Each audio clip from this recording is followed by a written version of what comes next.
Here are the things we measure at the meat plant for animal handling. How many were stunned correctly on the first shot? Well, in captive bolt, that means you made them dead on the first shot. It's got to be 95% to pass. You got to get them all insensible. If you want a really excellent score, you got to get 95% in with no electric prodder. No more than 3 out of 100 mooing. That's up at the stunning area. And how many fall truck unloading and handling? It's got to be 1% or less. See, the thing I like about this numerical scoring is I can really keep track. Am I getting better or am I getting worse? This also uses the principle of HACCP. We're not measuring 10 zillion different things. We're measuring a relatively few what are called outcome measures. Not telling the plant how to build their stuff, but they got to make certain scores. And then there's some bad practices that are simply not allowed, like hanging live cattle up by their ankles. If you want to pass a McDonald's audit, you certainly can't be doing that, that's for sure. So it's sort of like traffic rules. When you think about traffic rules, the traffic enforcement, it really works well. There's basically 3 things the police enforce 95% of the time. Speed limits, stop sign and red light rules, and erratic driving. You know, if you got rid of all the other things that pulled you over for, wouldn't matter. Because those are the 3 things that really, really make the difference. And if you only enforce those 3 things, it'd probably be fine. Because they're the critical control points. But there's a tendency in designing audits to turn everything into this big paperwork monstrosity. And then you have all this perfect paperwork that they all faked. And now we've got video auditing in the Cargill plants, JBS Swift plants. And they thought they were doing really good because they do their audits and people see the clipboard there. And so they hide the electric prods. When we first got the video cameras in, the stunning score stayed the same because that was so dependent on the equipment and the maintenance. But the electric prod score doubled. Okay, when I use objective scoring, whether I audit a plant or you audit a plant, we're getting the same results.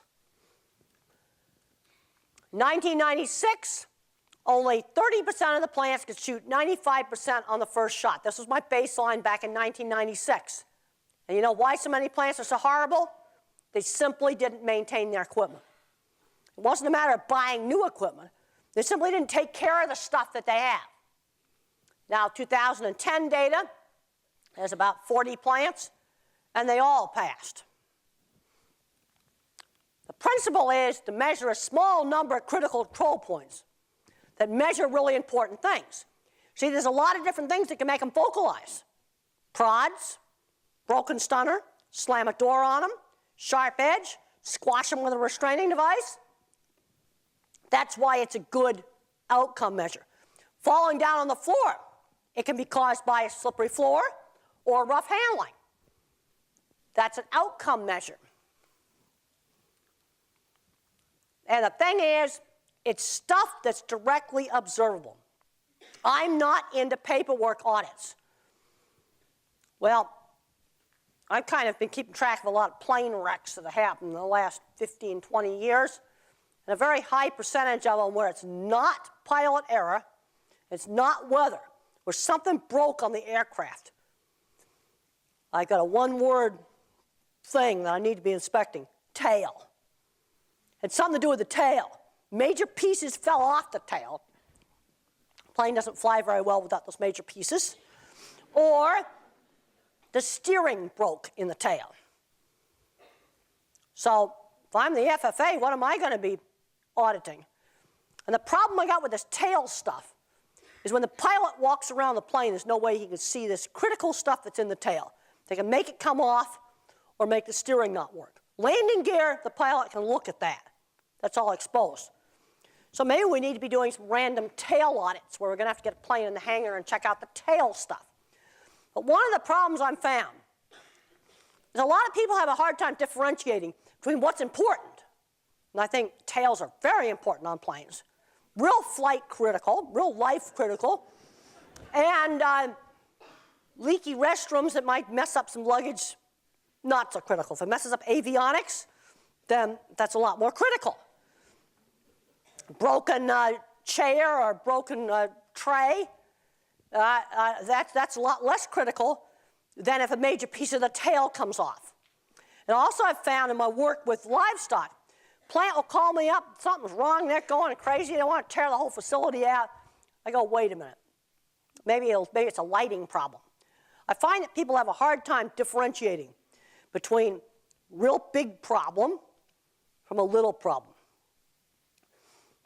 This is something that blows my mind. They seem to have a really hard time differentiating things.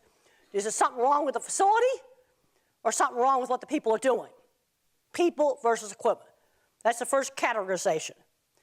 And then, if there's something wrong with the equipment, is it really messed up and you got to tear it out? Or is it something simple I can fix, like changing lighting? It's putting things into categories. I'm now figuring out why people have problems with this. See, I don't think about these things in language. When I mention those tails, I'm seeing the newspaper pictures of the Air France tail that was found floating intact in one piece, and it's floating, which means that it broke off a line where it was like glued together, or however they make those kind of planes, because the compartment was intact, otherwise it would have sunk. And it looked very similar to the one in New York where the tail fell off. Then I'm seeing the picture of the jack screw on the horizontal stabilizer that had never been lubricated with a metal thing coming off of it. You see, everything I think about is specific to general. You know, you take the details and you put them together and categorize things. It's not a paperwork audit. I don't care about paperwork. Oh man, I've seen more fake paperwork. And since the video audit started, they caught them on some of the plants on fake paperwork.